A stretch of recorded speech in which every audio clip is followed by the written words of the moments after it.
만물이 탄식하며 고통 속에 있는 이 곤고한 세상 속에서 저희들을 주님의 은혜 가운데 보호하여 주시고 이 시간 함께 찬양하며 예배케 하심에 참으로 감사를 드립니다.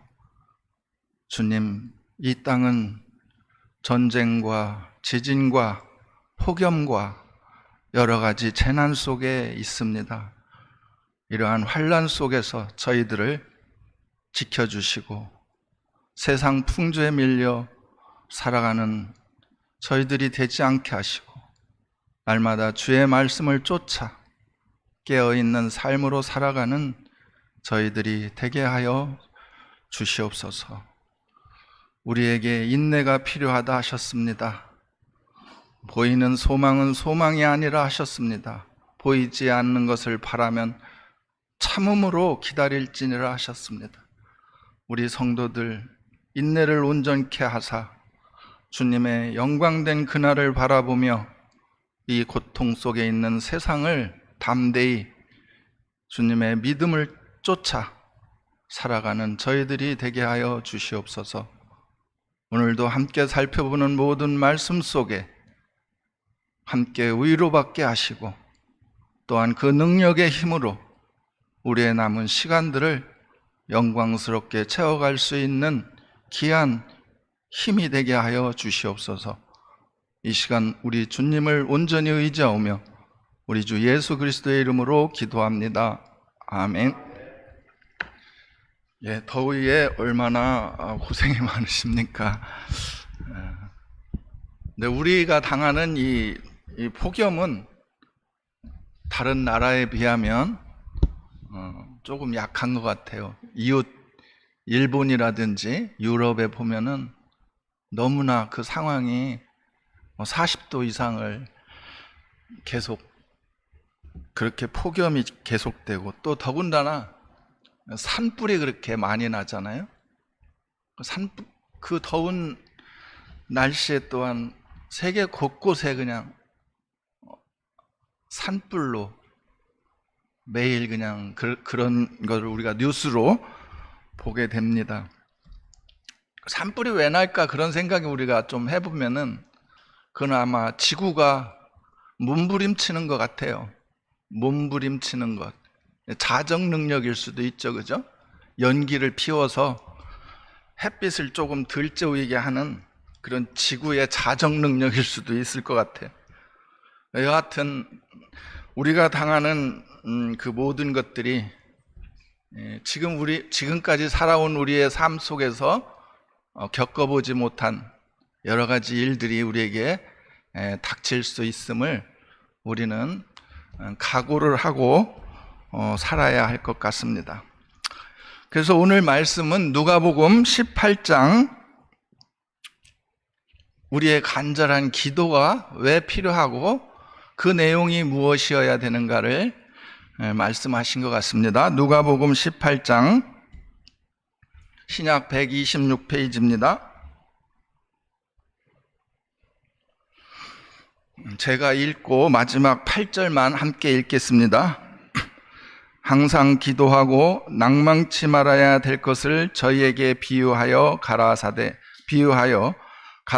어떤 도시에 하나님을 두려워 아니하고 사람을 무시하는 한 재판관이 있는데 그 도시에 한 과부가 있어 자주 그에게 가서 내 원수에 대한 나의 원한을 풀어주소서 하되 그가 얼마 동안은 듣지 아니하다가 후에 속으로 생각하되 내가 하나님을 두려워 아니하고 사람을 무시하나 이 과부가 나를 번거롭게 하니 내가 그 원한을 풀어주리라. 그렇지 않으면 늘 와서 나를 괴롭게 하리라 하셨느니라. 주께서 또 가라사대 불의한 재판관의 말을 들으라. 하물며 하나님께서 그 밤낮 부르짖는 택하신 자들의 원한을 풀어주지 아니하시겠느냐? 저희에게 오래 참으시겠느냐?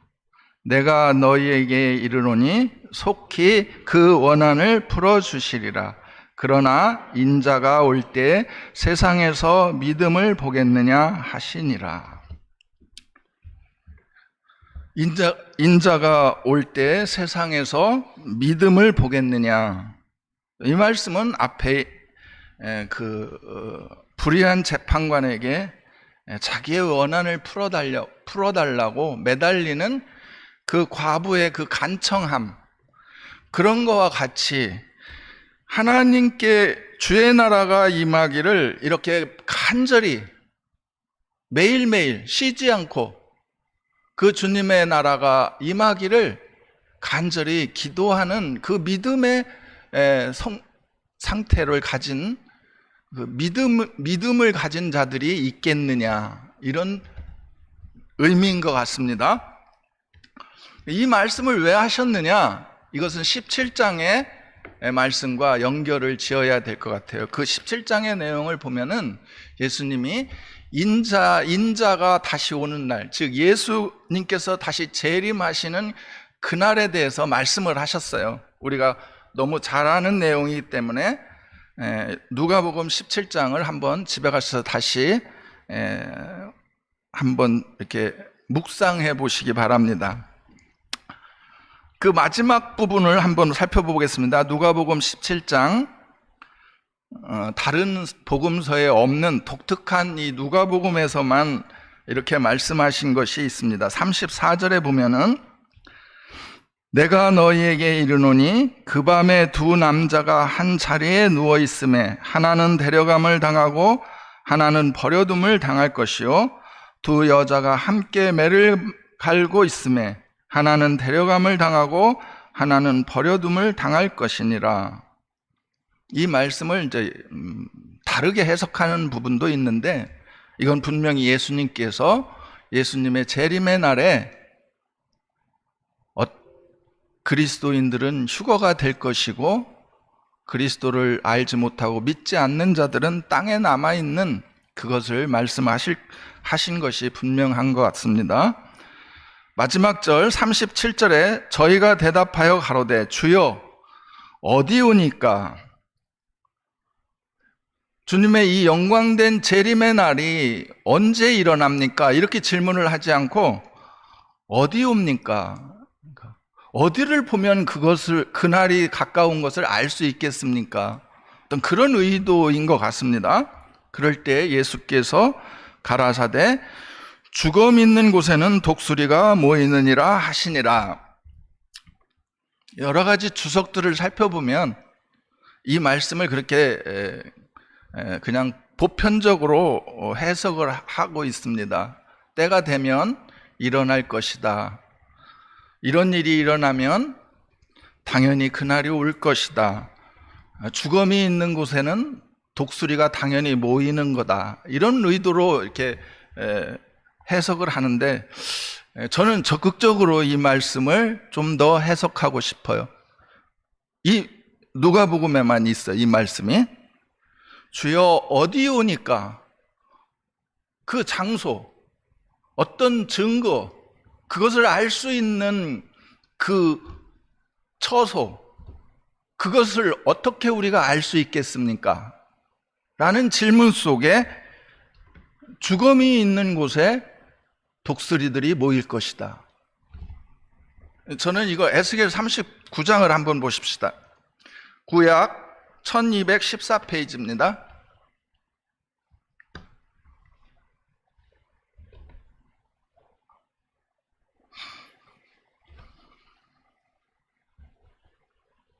마지막 주님의 재림 전에 일어날 고개 연합군들이 이스라엘을 치러 오면은 세상 사람들이 볼 때는 이제 이스라엘은 사라질 수 있겠구나라는 그런 어마어마한, 수적으로 비교가 안 되는 그런 큰 전쟁 속에 하나님의 개입으로, 적극적인 개입에 39절에 보면은 적극적으로 개입하는 거예요. 하나님이 이스라엘을 승리케 하는, 도저히 인간의 상식으로는 이길 수 없는 전쟁 속에서 이스라엘을 보호하시고 그 고개 무리들을 멸망시키는, 그럴 때 당연히 이스라엘의 가나안 땅 여러 곳에 많은 그 병사들의 시체들이 널려 있겠죠, 그죠? 그것을 여기서 이렇게 말씀하시죠. 17절에 보면은 너 인자야, 나 주 여호와가 말하노라. 너는 각종 새와 들의 각종 짐승에게 이르기를 너희는 모여오라. 내가 너희를 위한 잔치 곧 이스라엘 산 위에 예비한 큰 잔치로 너희는 사방에서 모여서 고기를 먹으며 피를 마실지어다. 너희가 용사의 고기를 먹으며 세상 왕들의 피를 마시기를 바산의 살찐 짐승 곧 수양이나 어린 양이나 염소나 숫송아지를 먹듯 할지라. 그러니까 이스라엘을 치러 오는 그 고개물이 아주 건장한 장병들의 시체를 움키는 새들을 초대해서 잔치상에서 살찐 짐승을 먹듯이 너희가 그것을 먹으라. 그래서 세상에 있는 모든 움키는 새들, 까마귀, 뭐 여러 가지 썩은 고기들을 먹는 그 움키는 새들이 이스라엘 땅에 다 모여서 이 용사들의 고기를 먹는다. 그러니 요즘 뭐 우리나라에도 울산이라든지 수원에 보면은 까마귀 떼들이 막 그 전봇줄에 그냥 너무 많이 몰려와가지고 이렇게 피해를 입는 그런 것을 볼 수가 있죠. 그것은 여기에 비할 수가 없는 수많은 움키는 새들이 그날에 이 가나안 땅에 모여서 그들의 용사의 피를 마시고 용사들의 살을 잔치상에서 살찐 짐승을 뜯어먹듯이 먹을 것이다라는 말씀이 여기에 에스겔서에 있을 때 예수님은 이것을 말씀하신 것 같아요. 주여 어디 오니까 죽음이 있는 곳에 독수리들이 모일 것이다. 이때가 되면 인자가 다시 오는 시간일 것이다. 이렇게 말씀하신 것 같아요. 이게 저의 적극적인 해석입니다.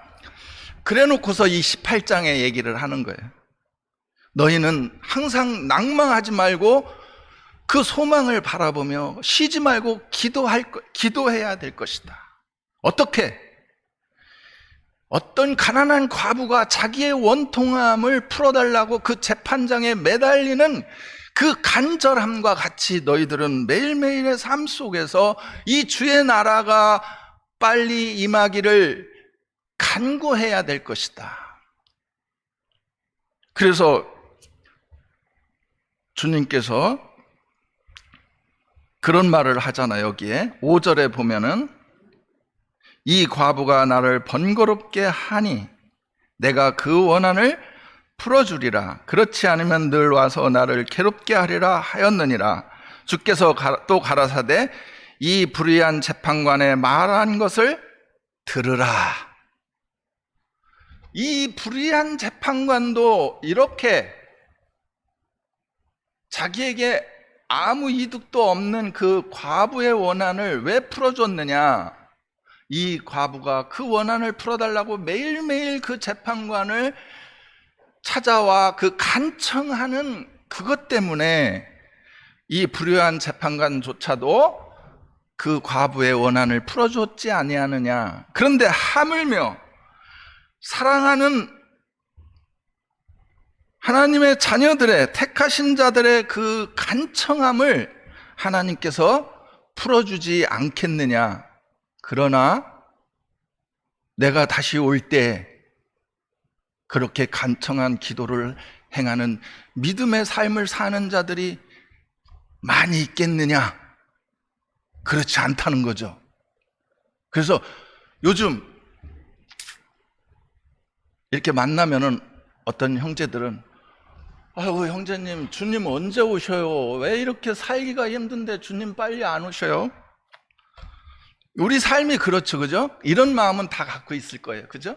빨리 주님 오시지 왜 안 와? 이렇게 내가 뭐 부자든 가난한 자든 이 그리스도인이라면 주님이 빨리 오시기를 이렇게 바라고 있을 거예요.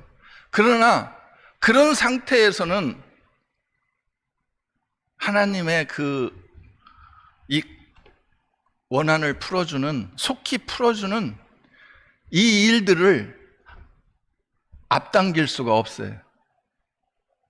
우리 모두가 매일매일의 삶 속에서 하나님께 이 주의 나라가 임하기를 간절히 실제로 진실되게 간구하는 삶이 되어야 아마 속히 주님께서 오시지 않을까.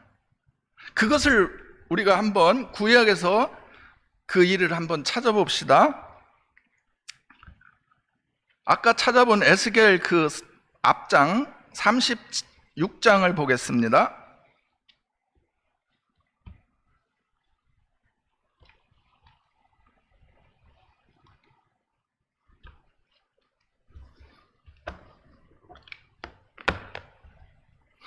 (36장) 37절입니다.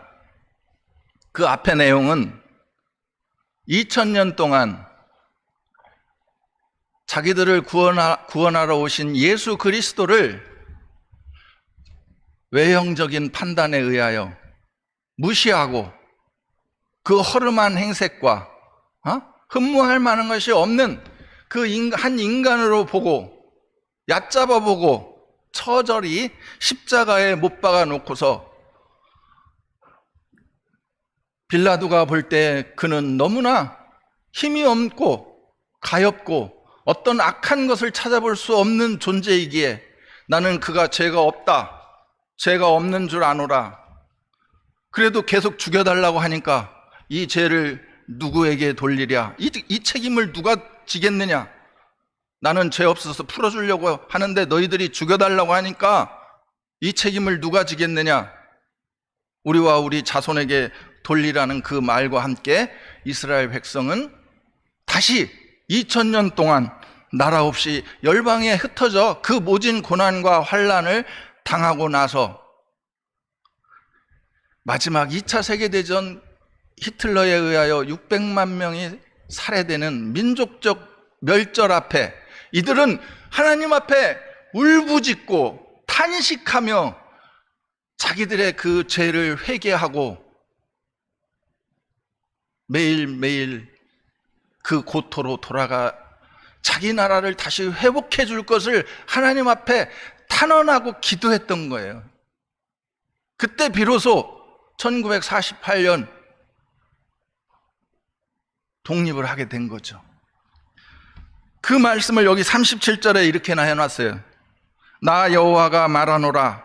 내가 이렇게 너희들에게 약속하고 너희들을 다시 회복시킨다라는 약속이 있지만 나 여호와가 말하노라. 그래도 이스라엘 족속이 이와 같이 자기들에게 이루어 주기를 내게 구하여야 할지라. 내가 일방적으로는 하지 않겠다 이거예요. 이스라엘 백성이 참으로 진실되게 회개하고 그 나라를 다시 회복시켜달라는 그 간구가 있어야만이 이 약속이 이루어질 것이다. 내가 그들의 인수로 양떼같이 많아지게 하되 제사 드릴 양떼 곧 예루살렘의 정한 절기의 양떼같이 황폐한 성읍에 사람의 떼로 채우리라. 예루살렘과 그 가나안 땅에 이스라엘 백성으로 가득 채워줄 것이다. 언제? 너희들이 참으로 회개하고 기도할 때. 지금 이스라엘 역사상 하나님이 가나안 땅을 약속하시고 난 후에 가장 가나안 땅에 지금 이스라엘 백성이 가장 많이 사는 시기에 약 1000만 명, 해외에 아직도 고토로 돌아오지 않는 유대인들도 거의 그런 수준으로 보고 있어요.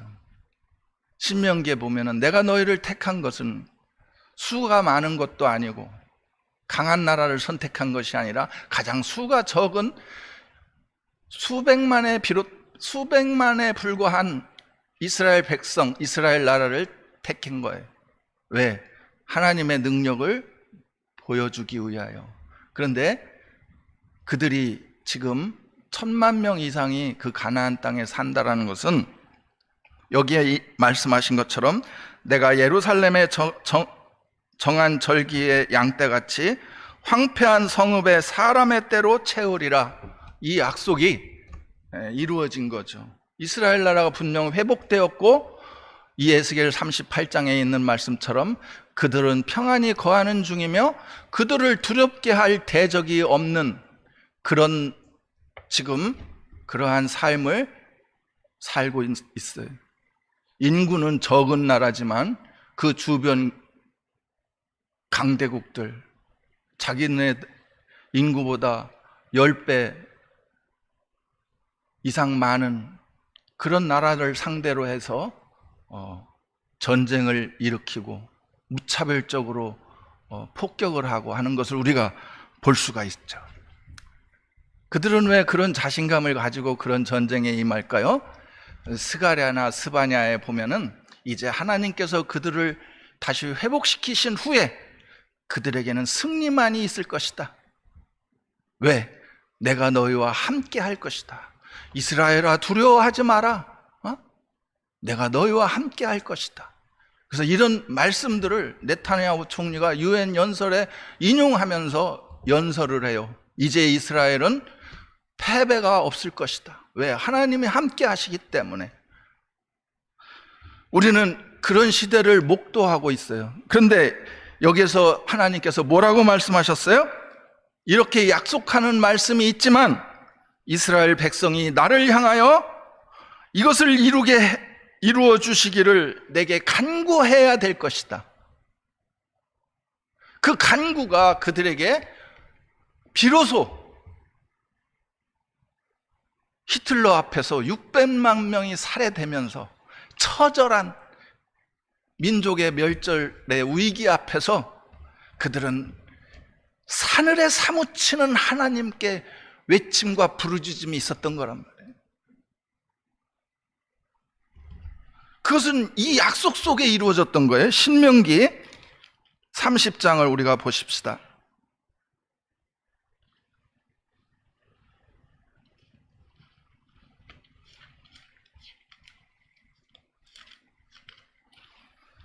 신명기 30장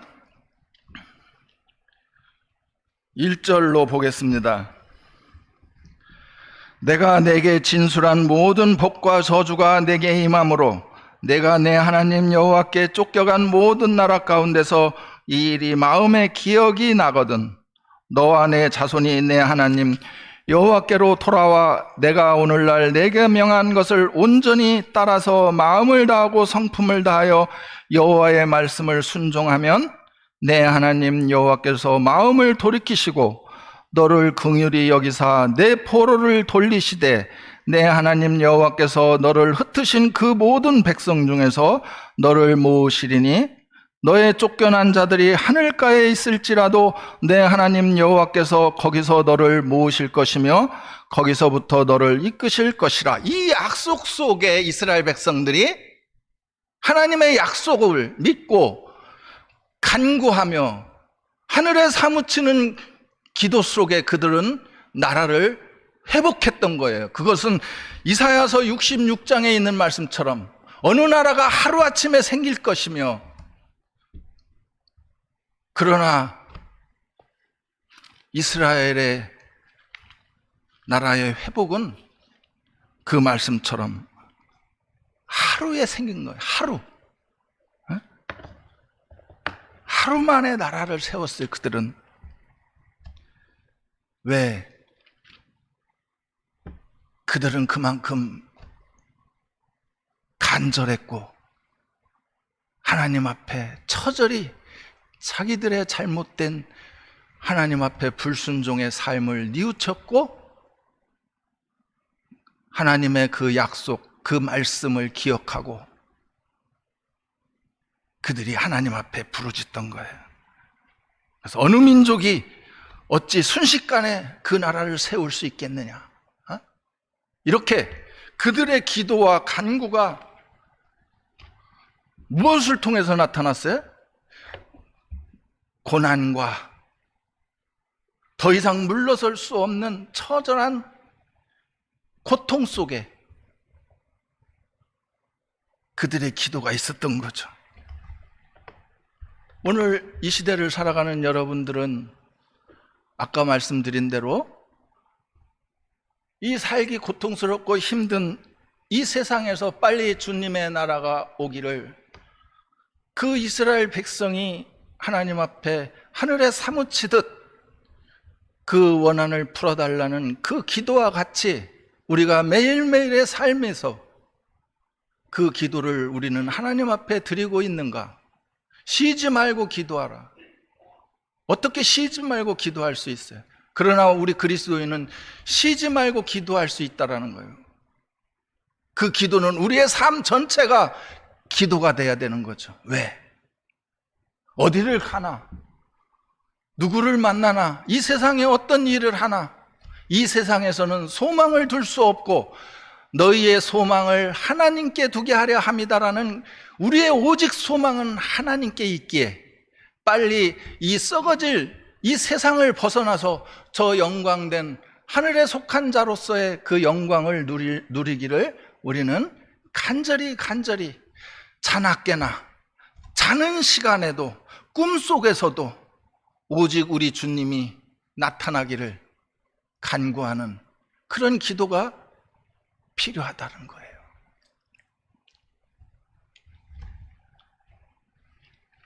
자, 로마서 8장을 보겠습니다. 그런 기도를 우리가 지금부터라도 함께, 누구와 함께?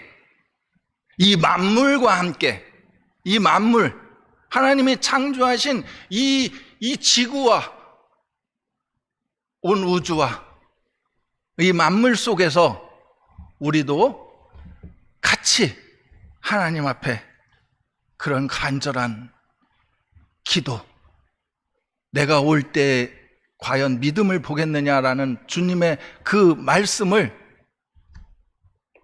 뒤집어 주님을 기쁘시게 하는 믿음의 삶으로서 주님이 오실 때 기뻐하심 중에 우리가 그를 맞이할 수 있는 그런 삶을 우리가 어떻게 살아가느냐? 로마서 8장 18절입니다.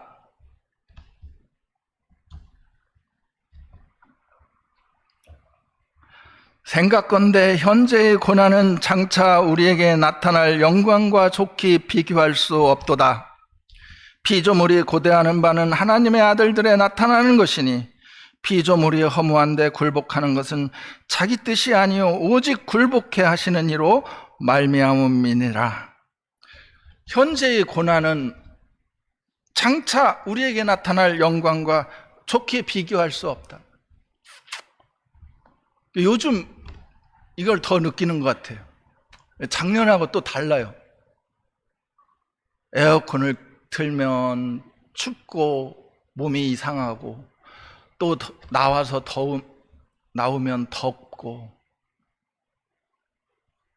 사는 것 자체가 괴로워요. 이 지구는 지금 몸서리치고 있어요.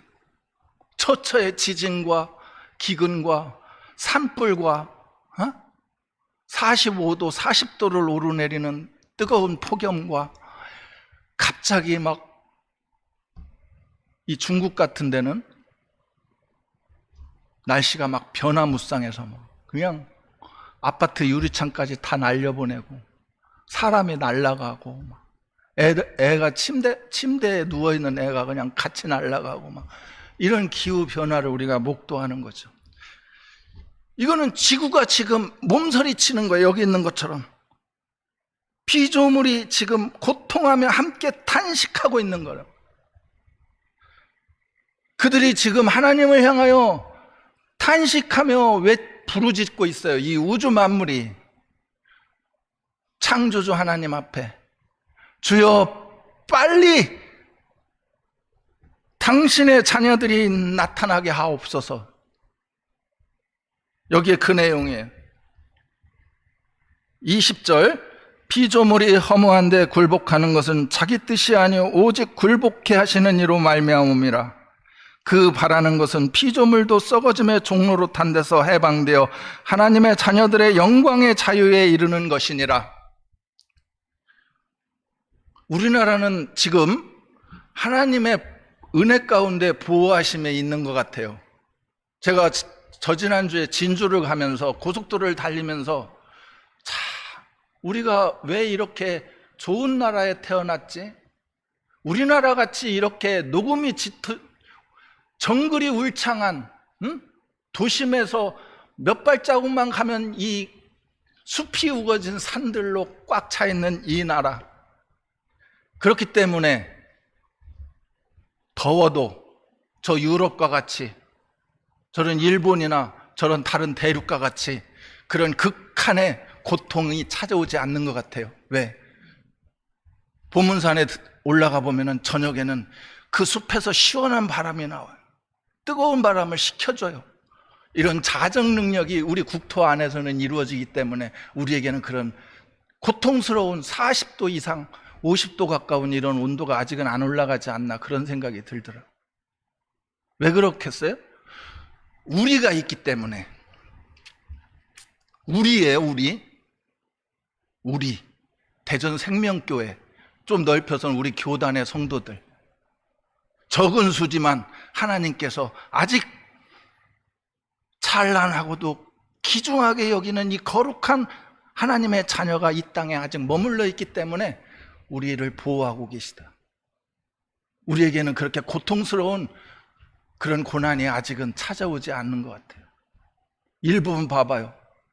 우상단지의 나라 일부는 저 40도가 넘는 온도가 올라가고 있는 데다가 지진이 일어나고, 또 언제 큰 지진이 일어날지 몰라서 벌벌 떨고,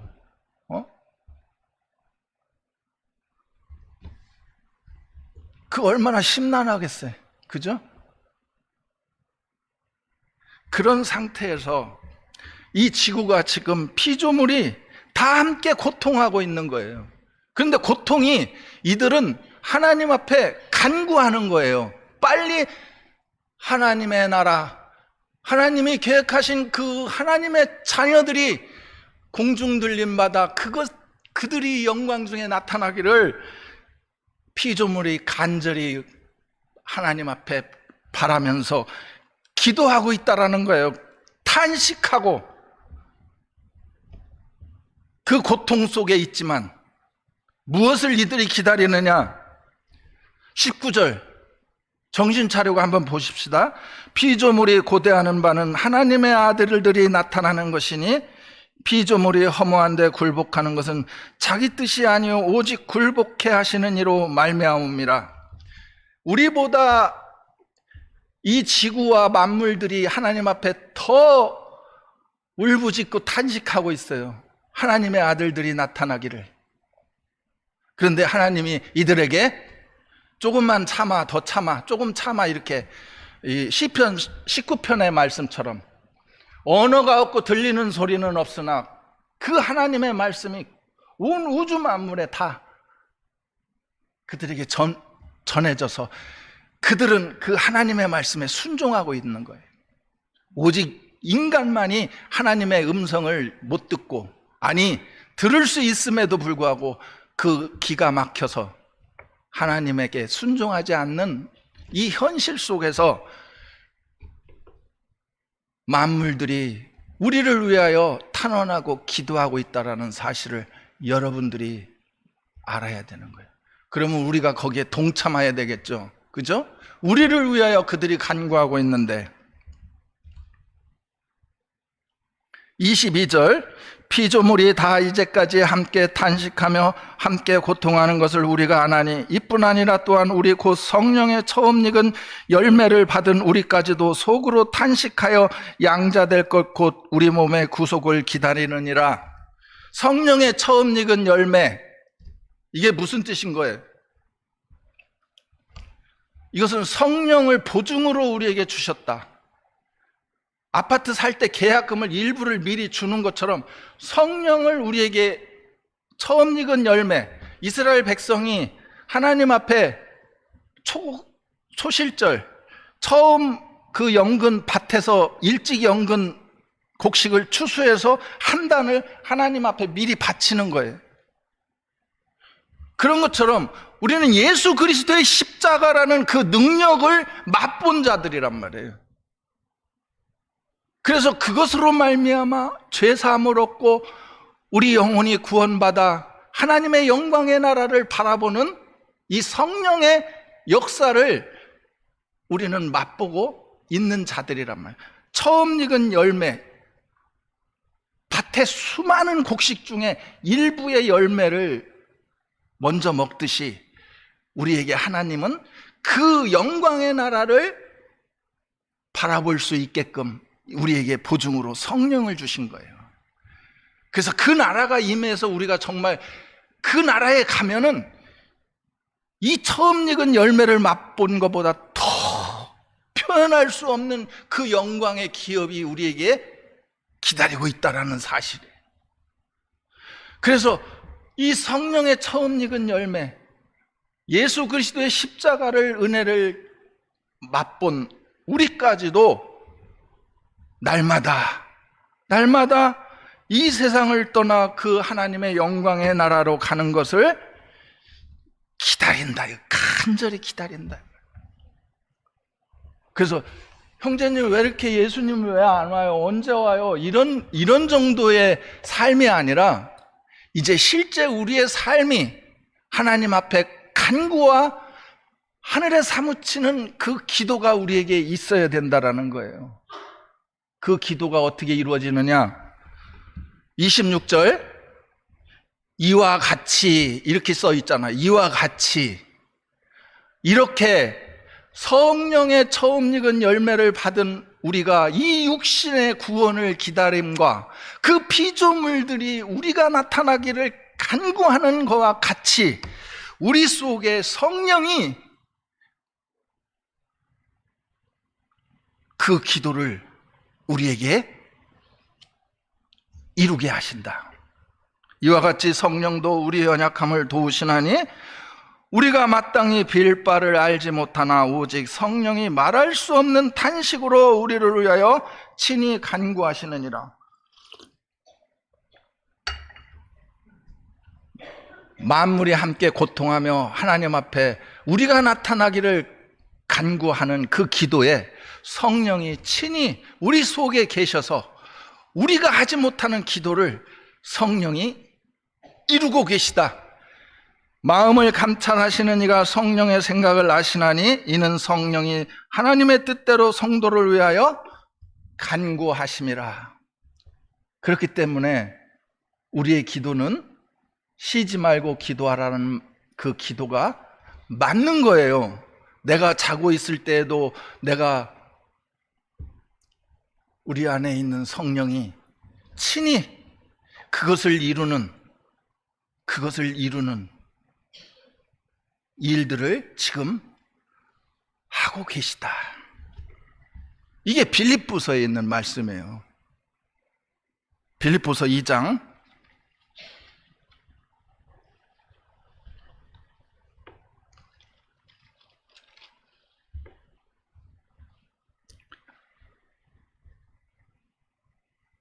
12절 그러므로 나의 사랑하는 자들아 너희가 나 있을 때뿐 아니라 더욱 지금 나 없을 때도 항상 복종하여 두렵고 떨림으로 너희 구원을 이루라. 너희 안에 행하시는 이는 하나님이시니 자기의 기쁘신 뜻을 위하여 너희로 소원을 두고 행하게 하시나니. 너희는 구원을 이루라. 너희의 구원을 이루라. 우리의 일상의 기도의 내용이죠. 무엇을 이룰 것이냐? 이 구원을 이루라는 말씀이 무엇이냐? 그것은 3장에 나오는 말씀. 예수 그리스도께서 나를 붙드신 목적을 이루겠다라는 거예요. 예수께서 나를 왜 붙드셨는가? 예수님께서 그 붙드신 목적을 내가 이루겠다라는 거예요. 그렇게 처절히 십자가에 못 박히는 그 죽음을 통해서까지 하면서 나를 왜 붙드셨는가? 그 목적을 나도 이루겠다. 그 목적이 뭐냐? 에베소서 1장에 나와요. 하나님의 기쁘신 뜻을 쫓아 예수 그리스도로 말미암아 저들을 하나님의 아들들로 되게 하셨으니. 그러니 어때요? 아들 노릇을 하는 것이, 아들로서의 삶을 사는 것이 그 목적을, 그 구원을 이루는 삶이겠죠. 아들로서의 삶으로 사는 것이 하나님을 기쁘시게 하는, 나를 십자가로 붙드신 그 목적을 이루는 거겠죠. 그죠? 아들로서의 삶이 뭐예요? 오늘 날씨 더워서 짧게 하려고 그랬는데 이것만 보고 부족한 것은 수요일 날 말씀드리겠습니다. 로마서 7장 8장입니다.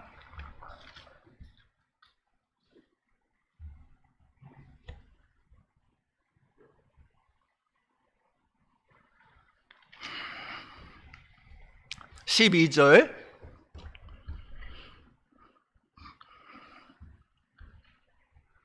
그러므로 형제들아, 우리가 빚진 자로 돼 육신에게 져서 육신대로 살 것이 아니니라. 이게 무슨 말이냐면은, 우리가 육신의 빚진 자 같이 육신을 위하여 살 필요는 없습니다. 왜? 우리는 육신에게 빚진 자들이 아닙니다. 누구에게 빚진 자요? 예수 그리스도에게 빚진 자죠. 우리를 죽음에서 건지시려고 그 고난을 지시고 우리를 다시 살리신 그 예수 그리스도에게 빚진 자기 때문에, 빚진 자에게 노예가 된 거죠. 그죠? 나를 돈 주고 산 자에게 내가 그들에게 종로로 타는 거잖아요. 그죠?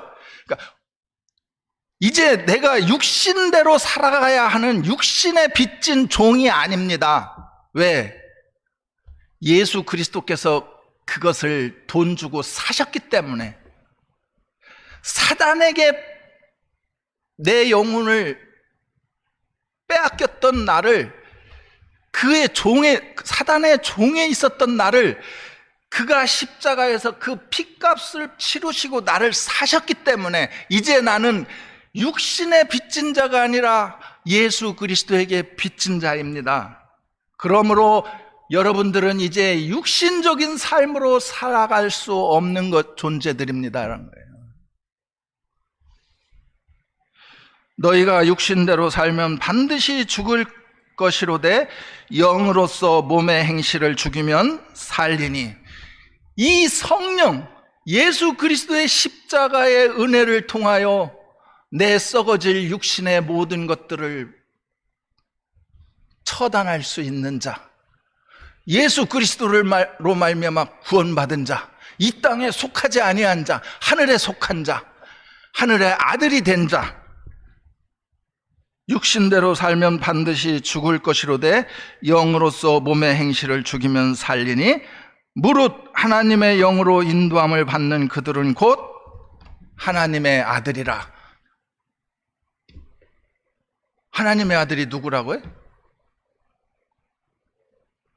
육신대로 살지 아니하고 성령을 통하여 육신을 죽이는 자들, 즉 내 육신은 기꺼이 예수 그리스도의 십자가에 기꺼이 연합되어 함께 못 박는 자들, 그것이 성령이 우리 속에 이루게 하신다. 성령이. 그 앞에 8장 초반에 이런 말이 나와. 너희가 육신으로 연약하여 할 수 없었던 그것을 행하게 하시나니, 율법을 행할 수 없는 우리에게 성령이 그것을 이루게 하신다라는 거예요. 이루게 하신다. 어떻게?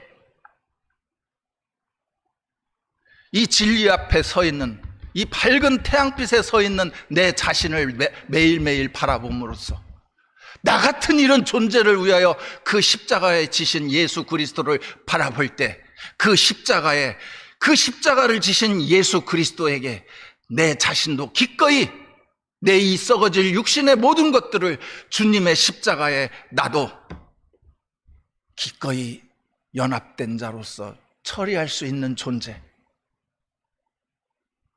이 삶이 우리가 하나님 앞에 간구하는 것이고, 그 나라가 임하기를 하늘에 사무치듯 기도하는 우리의 모습. 그럴 때 주님께서 영광 중에 나타나는 그날이 우리에게 다가오고 있다는 사실을 우리는 항상 잊지 말고 우리의 삶을 영광스럽게, 조금은 부끄럽고 쪼잔하게 살 것이 아니라 넉넉하고 주님의 마음을 본받아 여유롭고 긍휼과 자비를 행할 수 있는 그런 삶으로 우리가 이 남은 짧은 우리의 남은 육신의 시간을 채워가는 그런 영광된 자들로서 살기를 바랍니다. 히브리서에 보면은 잠시 잠깐 후면 오시리가 오시리니 지체하지 아니하시리라. 하나님은 지체하지 아니하실 것이라면 속히 이루실 것이다. 이 속히라는 원어의 뜻은 빨리라는 의미보다 갑자기, 어느 날 갑자기, 도적같이라는 예수님이 하신 말씀, 그 말씀이에요. 도적같이, 갑자기, 급작스럽게 우리에게 임한다라는 거예요.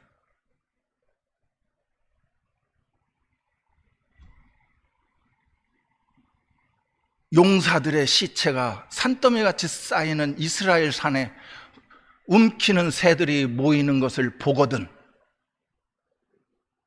우리에게 암시를 준 거예요. 우리에게는 갑자기 덫과 같이 임하지 않게. 여러분, 정신 차리고 우리의 시간들을 정말 주님 조금 더 늦게 오시지요라는 역으로 그렇게 바랄 수 있는 우리가 돼야 되지 않겠어요? 왜? 안타깝잖아요.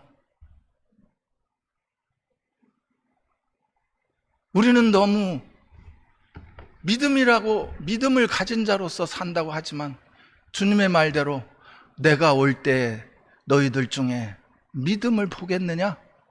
이 말씀대로 지금 흘러가고 있는 거예요. 에? 얼굴을 보면 아유 짜증스러운데 빨리나 끝내요. 이렇게 지금 표정들을 짓고 있잖아요. 그렇게 표정 짓지 말고 정말 이 말씀을 뼛속 깊이 새기고 우리의 삶을 인내로서, 보이지 않는 소망을 가졌다라면 인내로서 참음으로 기다릴지니라. 이 말씀을 우리 굳게 믿고 영광 중에 나타날 우리 주님을 바라봅시다. 기도하십시다.